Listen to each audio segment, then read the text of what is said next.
Hai, bertemu lagi di Jagad Film. Kali ini kita akan membahas film yang berjudul I, Tonya.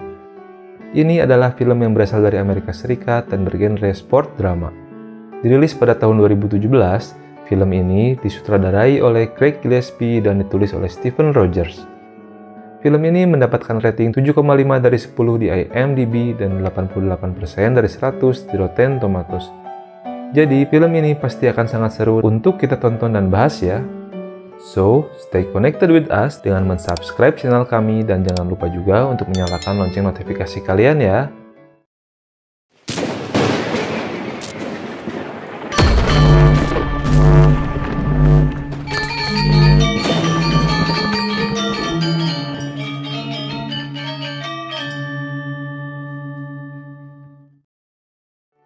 Dibintangi oleh Margot Robbie sebagai Tonya Harding, Sebastian Stan sebagai Jeff Gillooly, Allison Janney sebagai Lavonya Golden, dan beberapa nama besar lainnya yang turut meramaikan film ini sebagai pemeran pembantu.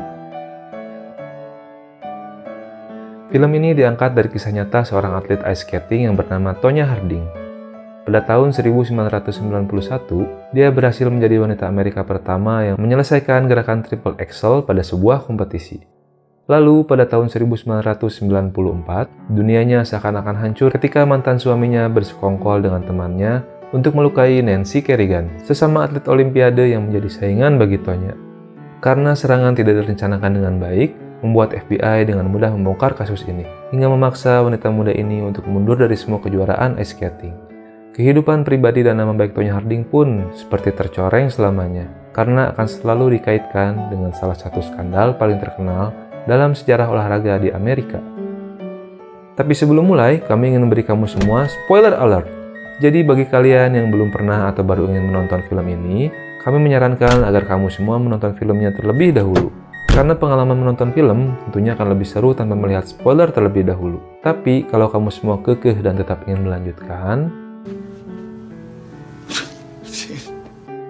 oke, tanpa menunda-nunda lagi, langsung aja play!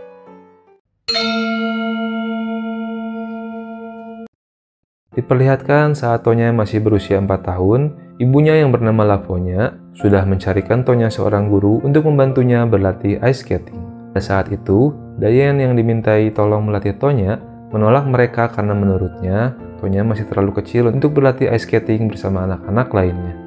Tapi setelah melihat Tonya meluncur dengan riang gembira, akhirnya Diane pun menerimanya. Tak lama setelah itu, 6 bulan kemudian, Tonya sudah bisa memenangkan sebuah perlombaan, mengalahkan anak-anak lain yang berusia jauh lebih tua daripadanya.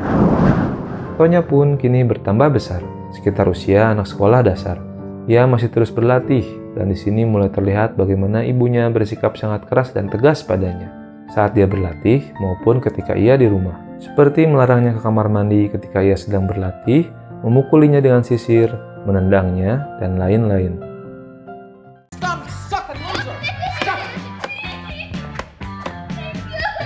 Tonya berasal dari keluarga yang berkekurangan. Sejak kecil, bila ia menginginkan sesuatu, ia harus bekerja atau berpikir keras untuk mendapatkan barang yang ia inginkan. Seperti saat ia berburu di hutan bersama ayahnya. Ternyata mereka berburu kelinci liar untuk diambil kulit dan bulunya, untuk membuat sendiri mantel bulu yang diinginkan Tonya. Lalu diceritakan ayahnya harus pergi meninggalkan mereka. Setelah bertengkar dengan ibunya, Tonya pun menangis sangat keras dan meminta sang ayah untuk turut membawanya pergi. Tapi sang ayah menolak dan beralasan bahwa ia tidak bisa mengurus dan menjaga Tonya. Tonya terus merengek. Walau begitu, ayahnya pun tetap pergi meninggalkannya. Dan sampai di akhir cerita film ini, sosok ayahnya tersebut tidak pernah diperlihatkan lagi. Tonya yang mengalami semua hal tadi ketika kecil, tumbuh menjadi remaja 15 tahun yang ambisius, agresif, dan pemarah. Ia selalu berlatih dengan serius dan tak segan memarahi orang lain yang menghalanginya ketika berlatih. Tonya lalu bertemu Jeff di arena skating. Mereka saling mencuri pandang, berkenalan, hingga akhirnya berkencan. Mereka berkencan dengan ditemani oleh Lavonya, ibu Tonya. Kesan yang kurang baik ketika kencan tersebut membuat Tonya mendatangi Jeff. Mereka berbincang dengan sedikit canggung pada awalnya, sampai Tonya sedikit menceritakan kehidupan dari keluarganya yang miskin. Ternyata Tonya tidak pernah meneruskan sekolah karena ibunya ingin ia fokus pada ice skating. Sementara Jeff memilih untuk tidak melanjutkan kuliah dan bekerja sebagai supir. Mereka pun tetap melanjutkan hubungan mereka. Tapi setelah beberapa bulan berpacaran, ternyata Jeff tidak selembut yang Tonya bayangkan. Jeff sering memukulnya ketika mereka bertengkar. Tonya yang sedari kecil sering dipukul dan dimarahi ibunya, menganggap bahwa semua itu adalah salah satu bentuk cinta dari Jeff kepadanya. Tibalah saat kompetisi. Tonya terlihat sangat serius dan bersemangat ketika tampil. Dengan diiringi lagu-lagu pilihannya, aksinya pun terlihat sempurna dan banyak penonton bertepuk tangan. Tapi juri hanya memberikan nilai yang biasa kepadanya. Tonya pun marah dan menganggap bahwa semua juri tidak menyukainya. Tonya memang tidak memiliki kesan yang anggun pada kostumnya, lagu yang mengiringinya tampil, dan tentu saja sikap tomboynya di luar arena. Lalu di rumah, ibunya memarahi Tonya karena kalah pada kompetisi itu. Mereka pun bertengkar. Lalu ibunya mulai melempar piring dan beberapa benda lain di meja makan mereka, termasuk sebuah pisau makan yang secara luar biasa menancap di lengan kanan Tonya.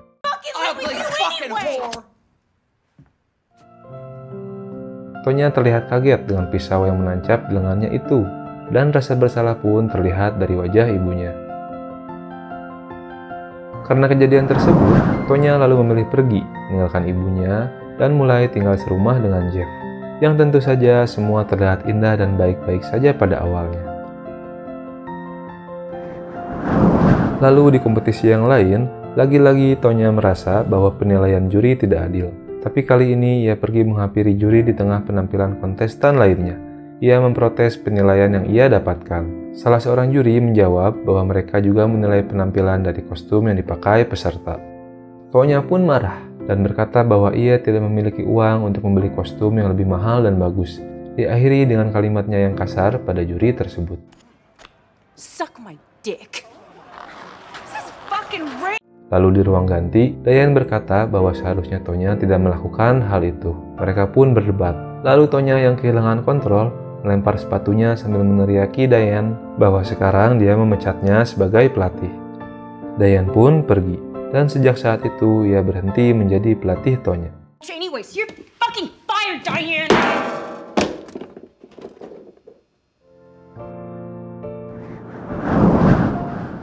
Tonya akhirnya menikah dengan Jeff. Ibunya terlihat kurang bahagia dan masih terus mengingatkan Tonya bahwa menikahi Jeff adalah sebuah keputusan yang salah. Cerita berlanjut pada kompetisi nasional di Minnesota pada tahun 1991. Kali ini Tonya memiliki seorang pelatih baru bernama Dodi. Tonya terlihat cukup tegang, karena kali ini mereka akan mencoba melakukan teknik yang bernama Triple Axel. Sebuah teknik yang belum pernah berhasil dilakukan oleh semua atlet ice skating di Amerika karena betapa sulitnya teknik tersebut.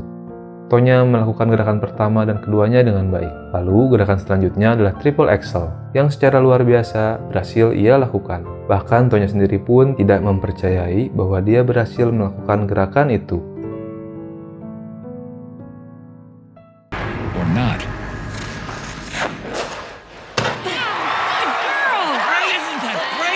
Ia sangatlah gembira, terharu sampai menangis, dengan semua penonton yang menyorakinya dan semua juri yang memberi nilai sempurna untuk dirinya. Pada saat itu, bisa dikatakan bahwa Tonya Harding adalah atlet ice skating terbaik di Amerika.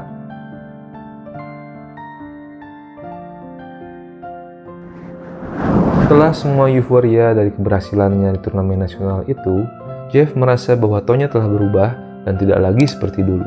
Mereka pun kembali sering bertengkar. Dan Jeff lagi-lagi sering memukuli Tonya. Tonya yang sudah tidak tahan dengan perbuatan Jeff, akhirnya memutuskan untuk pergi meninggalkannya. Tonya yang tidak lagi serumah dengan suaminya itu, sekarang terus memenangkan berbagai kompetisi dengan gerakan Triple Axel yang selalu berhasil dia lakukan. Dari kompetisi lokal sampai kompetisi yang membuatnya menjadi juara nasional di Amerika. Di tengah kesuksesannya itu, Jeff selalu menghubunginya dan memohon pada Tonya untuk memaafkannya dan kembali kepadanya. Tonya pun akhirnya tersentuh dan memaafkan Jeff, dan mereka kembali tinggal bersama. Tapi setelah itu, entah kenapa penampilan Tonya menjadi kurang baik. Ia selalu gagal mendarat dengan sempurna saat melakukan gerakan triple axel andalannya pada berbagai kompetisi. Sampai pada kejuaraan Olimpiade musim dingin di Albertville, Prancis pada tahun 1992, ia berambisi untuk berhasil melakukan gerakan itu dan menjadi wanita pertama yang berhasil melakukan gerakan triple axel pada kejuaraan Olimpiade. Tapi Tonya benar-benar sedang tidak dalam kondisi terbaik. Ia selalu gagal melakukannya dan akhirnya kalah pada kompetisi itu. Dan sialnya, Olimpiade hanya diselenggarakan 4 tahun sekali dan usianya tentu saja akan terus bertambah. Tapi semua itu terjadi mungkin karena akibat perbuatannya sendiri. Karena setelah kembali hidup bersama Jeff, ia tidak menjalani kehidupan yang sehat dan teratur. Selesai kompetisi, Tonya dan Jeff semakin sering bertengkar, hingga sebuah pertengkaran yang hebat terjadi, dan Tonya memanggil polisi. Selanjutnya, hukum yang berlaku membuat Jeff tidak boleh mendekati Tonya pada batas jarak tertentu. Tapi Jeff yang keras kepala masih saja mendatangi kediaman Tonya, bahkan dengan membawa sebuah pistol. Mereka bertengkar kembali, lalu Jeff memaksa Tonya pergi bersamanya.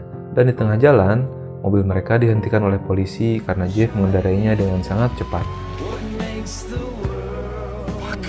Dan setelah kejadian itu, akhirnya secara resmi Tonya pun bercerai dengan Jeff. Selain itu, karena kalah pada banyak kompetisi, Tonya kehilangan banyak sponsor yang membiayainya. Dan kini membuat dia harus bekerja menjadi pelayan toko sama seperti ibunya. Tapi di tengah keputusasaannya, Diane datang menghampiri ketika Tonya sedang beristirahat. Diane memberikan sebuah berita gembira. Pada saat itu, Komite Olahraga Internasional memutuskan bahwa Olimpiade akan dilaksanakan dalam 2 tahun sekali. Dunia seperti memberi kesempatan kedua bagi Tonya, ucap Diane kepada Tonya. Saat itu, sebenarnya Tonya sedang merasa tidak percaya diri karena tidak lagi fit seperti dulu. Tapi Diane meyakinkannya dan mau melatihnya kembali, asalkan Tonya mau menuruti semua perintahnya. Akhirnya Diane pun kembali menjadi pelatih Tonya dan melatihnya dengan keras persis seperti latihan yang ada pada film-film Rocky. Tonya benar-benar mengikuti semua instruksi dari Diane dan kembali lagi pada kondisi yang fit seperti dulu. Ia pun tampil sempurna di banyak kompetisi, tapi kali ini para juri seperti kembali tidak menyukainya, memberikan nilai yang kecil pada setiap penampilan Tonya yang sebenarnya baik. Tonya pun menghampiri seorang juri di mobilnya dan bertanya mengapa ia selalu mendapatkan penilaian yang kecil. Lalu juri itu menjawab karena Tonya bukanlah seorang figur ice skater yang mereka harapkan. Para juri menginginkan seorang figur pemenang yang anggun dan bisa menggambarkan sosok keluarga Amerika yang bahagia. Jawaban itu sepertinya membuat Tonya ingin menemui ibunya, tapi setelah bertemu, mereka malah bertengkar dan beradu argumen, masih sama seperti dulu. I didn't like my mother either, so what? I fucking gave you a gift. Hatinya yang sedang kebingungan pun membuatnya kembali menghubungi Jeff dan berharap semuanya akan baik-baik saja kali ini.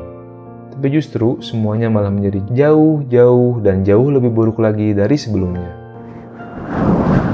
Ketika sedang berlatih, Tonya mendapatkan surat teror dari orang yang tidak dikenal yang mengancam akan menembaknya bila terus melanjutkan latihan.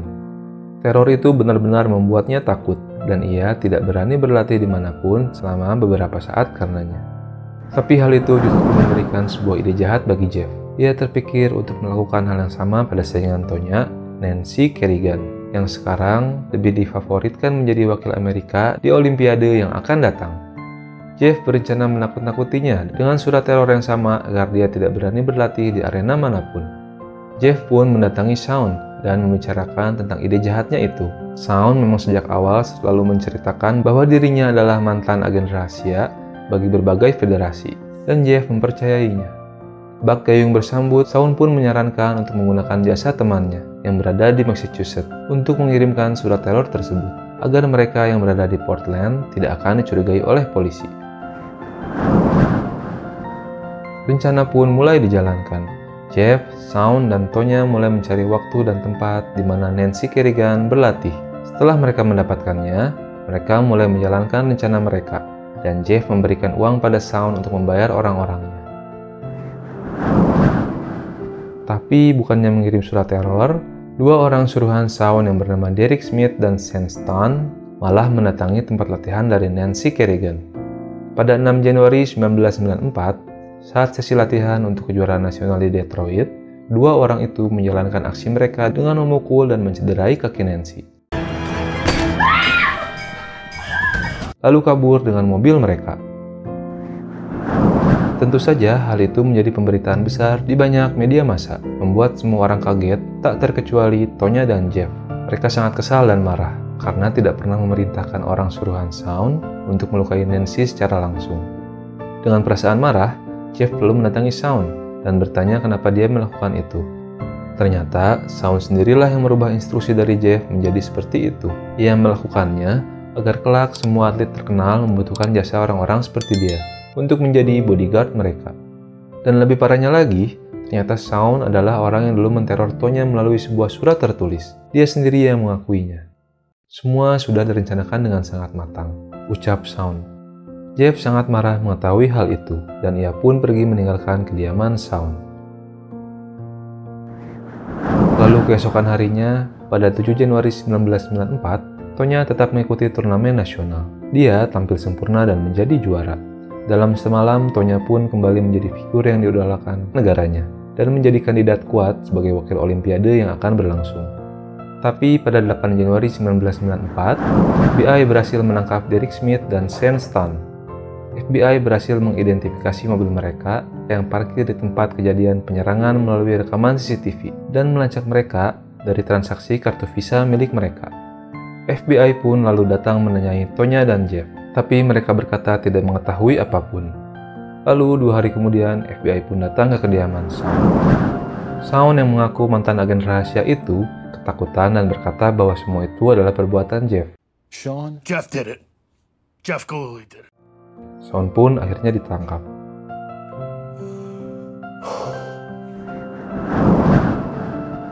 Di tempat yang lain, Tonya dan Jeff pergi ke rumah Diane karena suaminya adalah seorang pengacara.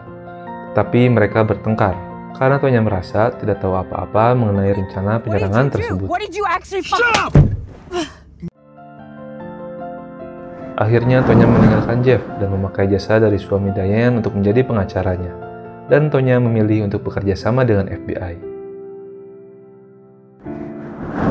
Seluruh media massa pun akhirnya mengetahui semua cerita itu. Dan pers terus berkumpul di depan kediaman Tonya, ibunya, dan juga Jeff untuk mewawancarai mereka dan mencari pemberitaan. Asosiasi Skating Amerika pun membuat panel jajak pendapat untuk mempertimbangkan apakah mereka akan mendiskualifikasi Tonya Harding atau tidak dari tim Olimpiade yang akan datang. Di samping itu, Nancy Kerrigan pun sudah bisa bermain kembali dan akan tetap mewakili Amerika di Olimpiade. Karena tekanan yang begitu kuat dari pers dan masyarakat, pengacara Tonya menyarankan agar dia meminta maaf pada semua orang dan berkata yang sesungguhnya. Konferensi pers pun dibuat, dan Tonya berkata bahwa dia benar-benar tidak mengetahui tentang rencana penyerangan terhadap Nancy Kerrigan, tetapi ia tetap meminta maaf atas banyak hal. Tonya pun tetap tampil pada Olimpiade tahun 1994 di Lillehammer. Entah itu karena tegang atau karena tekanan dari media massa yang terus mengejarnya, Tonya terus menangis di ruang ganti dan sangat kesulitan menalikan tali sepatunya, yang membuatnya cukup lama keluar dari ruang ganti setelah dipersilahkan tampil. Setelah cukup lama menunggu, akhirnya Tonya pun memasuki arena. Tapi setelah melakukan lompatan pertama, ia menangis lagi dan berhenti melakukan aksinya.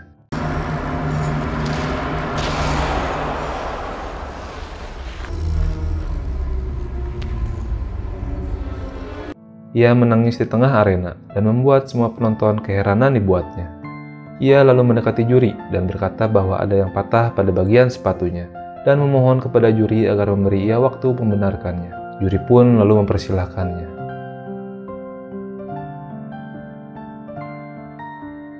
Diceritakan Tonya kembali tampil ketika itu, walau tidak dalam performa terbaiknya. Ia tidak memenangkan medali apapun.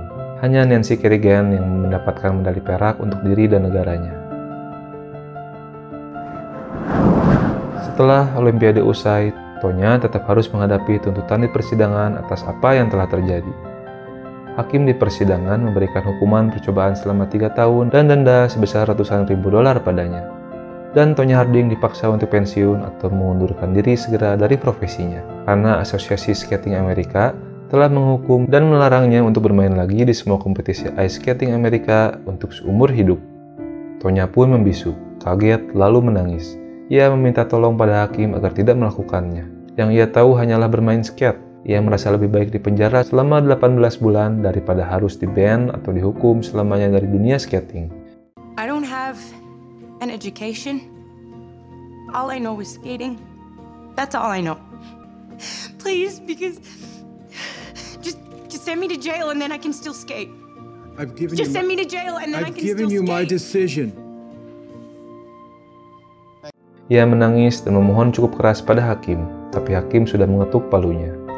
Dan pada akhirnya Tonya Harding tidak pernah bisa bermain skate lagi.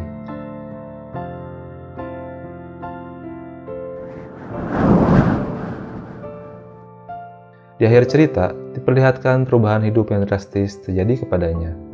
Karena ia tetap harus membiayai hidup, dan mungkin publik masih ingin melihat sosoknya, ia akhirnya mencoba peruntungan menjadi seorang petinju wanita.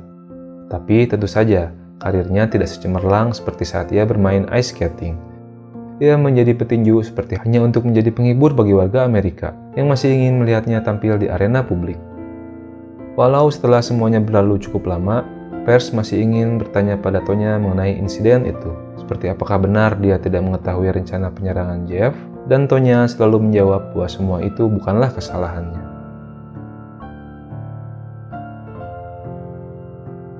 Tamat.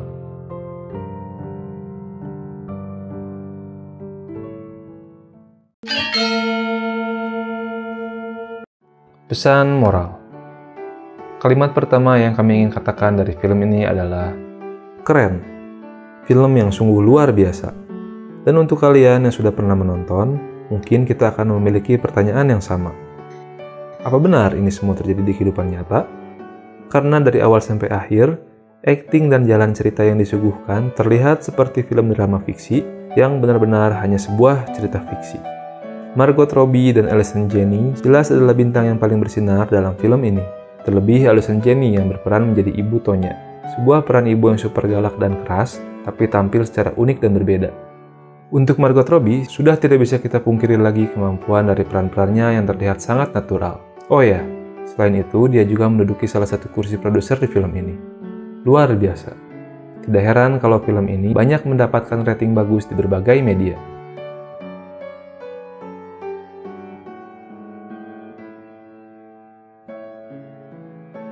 Dan walau mungkin hanya sebuah kebetulan, menurut kami, perannya sebagai Harley Quinn di film-film DC memiliki warna dan karakter yang sedikit mirip dengan perannya sebagai Tonya di film ini.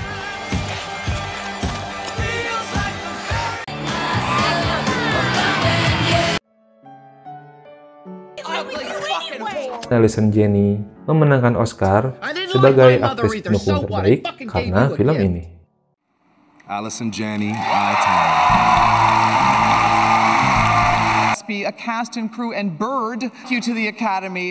Film ini merupakan tipe film dengan skala cerita yang personal, mulai dari karakter setiap tokoh dan ceritanya yang sangat engage dengan penonton. Bagaimana cara film ini menampilkan konflik-konfliknya pun cukup mudah dipahami. Film ini juga menunjukkan bagaimana seorang Tonya bisa terbentuk menjadi sosok yang tragis sejak awal, karena lingkungannya yang seperti itu, seperti sosok ibu yang keras, ayah yang meninggalkannya, dan seorang suami yang psikotik.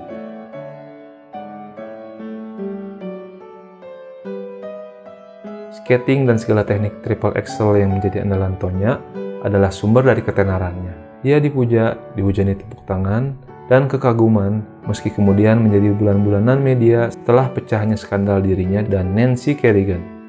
Bahkan dalam satu cuplikan dari film ini, ia mengatakan bahwa dulu dia sering disakiti suaminya, dan selanjutnya media massa yang giliran menyakitinya.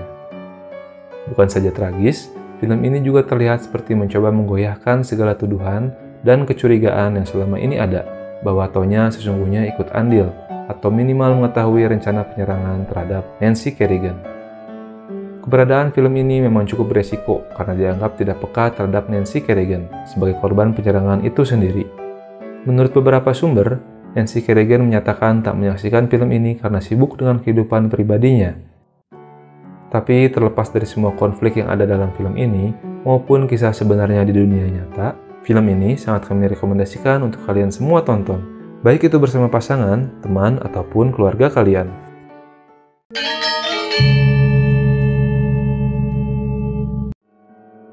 Oke, sekian dulu pembahasan mengenai film I, Tonya.